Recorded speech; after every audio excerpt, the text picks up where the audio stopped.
Welcome to Nasdaq Trade Talks. I'm Jill Malandrino, global markets reporter at Nasdaq.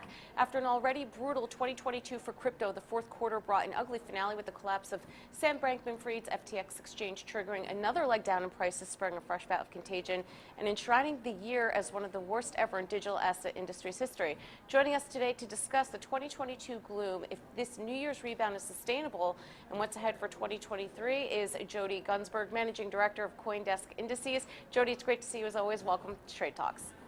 Thanks for having me. You got it. And recently your team published a report recapping the year in crypto with outlooks by sector. Let's start with how the big events of 2022, including FTX's collapse, impacted crypto.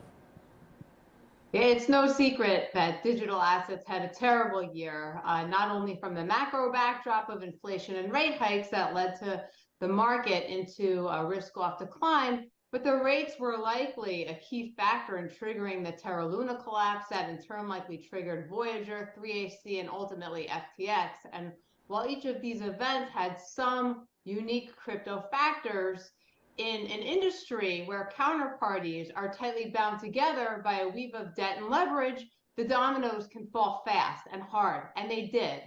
And the CoinDesk Market Index fell about 18% in the fourth quarter, where currency was the only sector to outperform the market, despite its loss of 15%, mainly held up by Bitcoin. And the culture and entertainment was the worst performing sector, losing 48%. It looks like the crypto market rebounded greatly in 2023 with Bitcoin hitting pre-FTX levels. What do you think is driving the rally? Yes, there's been a big rebound, and the market is up about 32% so far in 2023, with some mean reversion as the culture and entertainment is outperforming massively with a gain of 62%. We have seen digital assets rally from, I think, the pivoting macro picture after the inflation dip and possibly slowing rate hikes. Also, the number of Bitcoin owned by wallets of OTC desks has risen, and that signals that institutional investors, such as hedge funds that typically use the desks for large transactions, are buying. So there seems to be some signs that the digital asset market, that the FTX turmoil may have passed. So will this translate into market turnaround in 2023?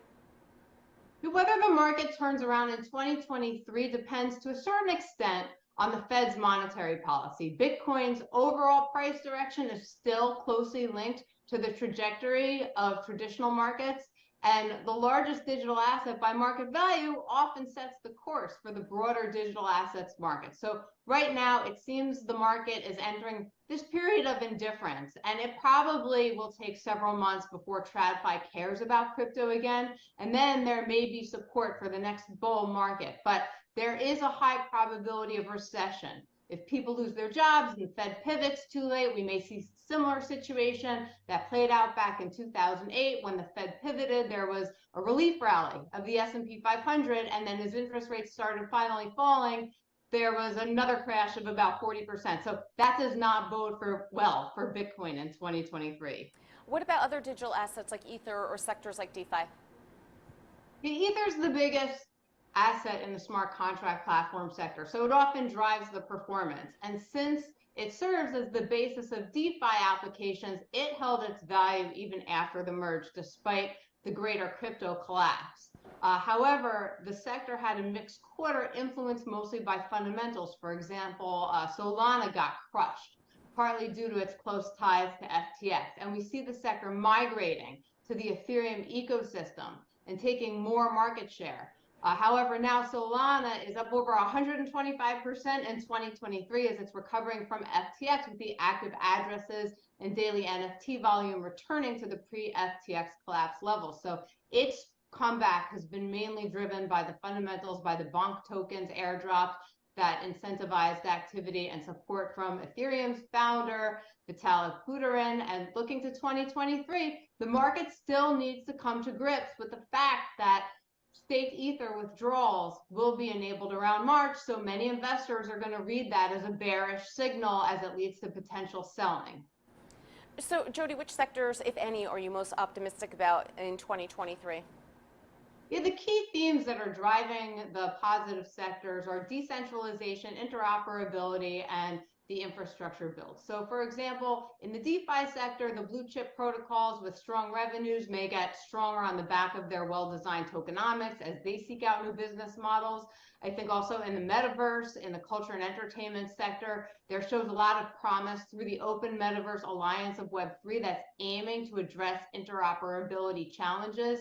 As developers build more products that are interoperable with each other, then the users can go between different metaverses and carry their identities and histories with them. And then this may also benefit digitization, where there's more demand for naming services with big opportunities to build projects so that browsers know how to resolve the registry issue across the various domains. And that should produce multiple winners in the blockchain domain space.